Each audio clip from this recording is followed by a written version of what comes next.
Assalamu alaikum wa rahmatullahi wa barakatuh. We're going to look at 10 adabs or etiquettes of making dua from Ihya Ulumuddin by Imam Ghazali rahimahullah. And this is the chapter on making dua, and he mentions 10 particular adab or etiquettes. So number one, he says to try and find the times that are blessed. So one of them he mentions is Ramadan. So we're in Ramadan, and this is one of the times of making dua, especially between Asr and Maghrib. Is a very good time to make dua. Number two he mentions is to find the conditions that are suitable. So there are certain conditions you can make dua in during the day and the night that are more better, like I've just said, between Asr and Maghrib, or for example dua between Adhan and Iqama, which does not get rejected. This is a hadith of the Prophet sallallahu alaihi wasallam in Abu Dawud and Nasai. So there are certain conditions you can make dua in. And number three, he says, is that you face the Qibla and you raise your hands, and if you can raise your hands higher, it's better. If not, then raise them low. But one of them is to face the Qibla, because and to raise the hands, because the Prophet sallallahu alaihi wasallam, he said that your Lord is someone who is in a way is noble, but also hayyun. Hayyun means that just as we might be embarrassed to reject someone who asks us, Allah morally does that with us. So he does not want to reject our dua.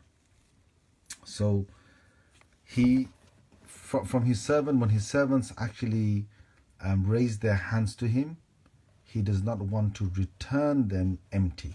This is a hadith in Abu Dawud, in Tirmidhi, Ibn Majah, Hakim, and it's actually Sahih. So that's one of the things, that we face the Qibla and we raise our hands. Number four is to try and have a voice that is low, but at the same time not too low, not too high, because Allah Azza wa Jalla has said in the Holy Quran, وَلَا تَجْهَرْ بِصَلَاتِكَ وَلَا تُخَافِتْ بِهَا, that don't raise your voice when you call onto Allah in your prayers, and don't make it very quiet either. And the Prophet ﷺ has also told us in a hadith that إِنَّ الَّذِينَ تَدْعُونَ لَيْسَ بِأَصَمٍّ, that the one who you are calling, he is not deaf. So you don't need to shout out or cry, or make too much of a loud voice, nor should you make it too low. It's in between is the best. So that's number four. Okay. Number five is that a person, when they're making dua, they make dua, but what they should do, like Allah Azza wa Jalla says, "Ud'u rabbakum tadarru'an wa khufya, innahu la yuhibbul mu'tadin." Not to go beyond the limits that Allah has said. Okay. Now, one of the limits is that a person should try and stick to how the Prophet sallallahu alaihi wasallam made dua, not to make dua in a way that a person starts to ask in a way that is not appropriate. So a person might, the Prophet sallallahu alaihi wasallam has said that it's enough to say, for example, Allahumma inni as'aluka, O Allah, I'm asking you for Jannah, as'aluka al-Jannah, wa ma qarraba ilayha min qawlin wa amal, and whatever brings one close to Jannah by making a statement or an action.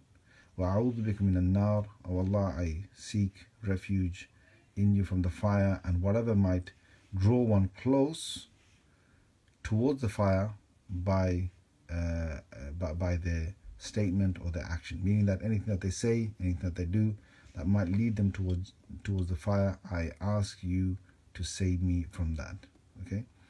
So what a person should not do is start to ask Allah in a way that is inappropriate, should start trying to make words that are not inappropriate in a dua. Best is to try and look at the ada'iyah or the du'as of the Prophet sallallahu alaihi wasallam that are reported by him, and to use them, or the du'as of the Quran. And if not, then use du'as that are du'as of the salihin, or the righteous people who have used it in an appropriate way. Okay. So number 6 is to try and make oneself humble in front of Allah Azza wa Jal, and try and get the devotion of whatever devotion one can, and to try and make oneself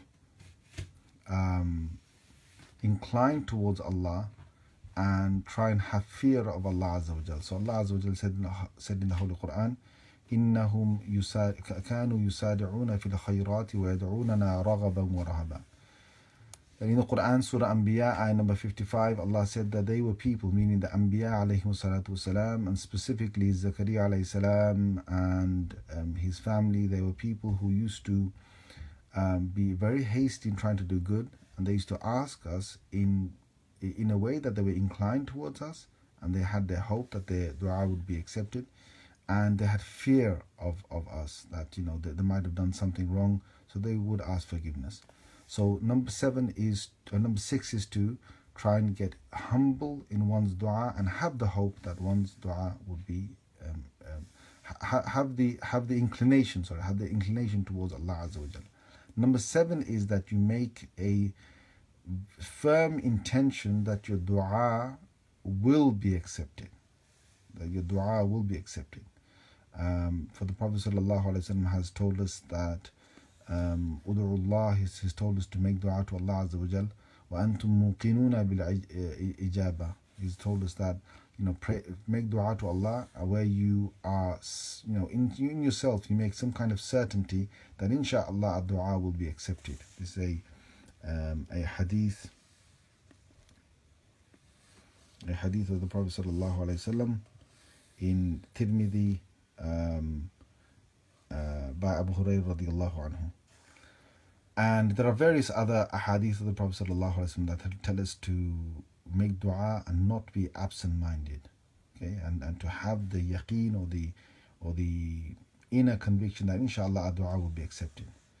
So that's number 7. Okay, that's number 7. Number 8 is that a person continues to ask Allah again and again in the dua. So they possibly ask up to 3 times, because the Prophet ﷺ, when he used to make dua, he used to ask 3 times, like the same dua 3 times again. Why? Because it is more appropriate, or it is more befitting that Allah Azza wa Jalla will accept such a dua where we ask him again and again. Allah loves that we ask him not once, not twice, but 3 times. And each of your du'as, if you can do that, that's good. If not, at least the ones that you feel that you really want them to be accepted, ask them 3 times. And number 9 is that a person starts the dua with the dhikr of Allah Azza wa Jal. They shouldn't start by just asking Allah straight away, but they should remember Allah Azza wa Jal, and they should praise him. For the Prophet ﷺ used to never start a dua without praising Allah Azza wa Jal, and then after that he would ask Allah Azza wa Jal. And then number 10, the last one, is that, and this is one of probably the main ones, is that a person should ask Allah for forgiveness in the beginning, and try and get to, even before dua as well, try and get forgiveness from Allah, do your istighfar and tawbah, or try to return those things that you owe people. And a person should try and within the dua itself start asking Allah for forgiveness. And this is one of the ways of the Prophet ﷺ and the ways of the Salihin, that a person tries to get that, because if you've got sins, or if you haven't asked forgiveness from Allah, then it's difficult, or you've got a barrier in front of you to try and get your dua accepted. So these are 10 whole adabs that we've got. Very quickly again, number 1 is to find the right time. Number 2 is to find the right condition, and number 3 is to lift your hands and turn towards the Qibla. Number 4 is that your voice should be something that is in between. Okay, not too loud, not too quiet. Number 5 is that you try and stick to what the Prophet ﷺ, how he made dua and his words with the Quranic words, and not go beyond that with words that are not appropriate. Number 6 is that you remain humble and you remain inclined towards Allah. Number 7 is that you have a firm conviction that inshallah your dua will be accepted. Number 8 is that you continue to say the same words thrice if you can. Number 9 is that you start with the dhikr of Allah Azza wa Jal, and praise Him before you actually start to continue to ask Him. And number 10 is that you seek forgiveness from Allah. If you can before, if not at least at the beginning of dua, you ask for forgiveness, and then you start asking what you want to ask. May Allah Azza wa Jal accept our du'as. Make dua for me too. Assalamu alaikum wa rahmatullahi wa barakatuh.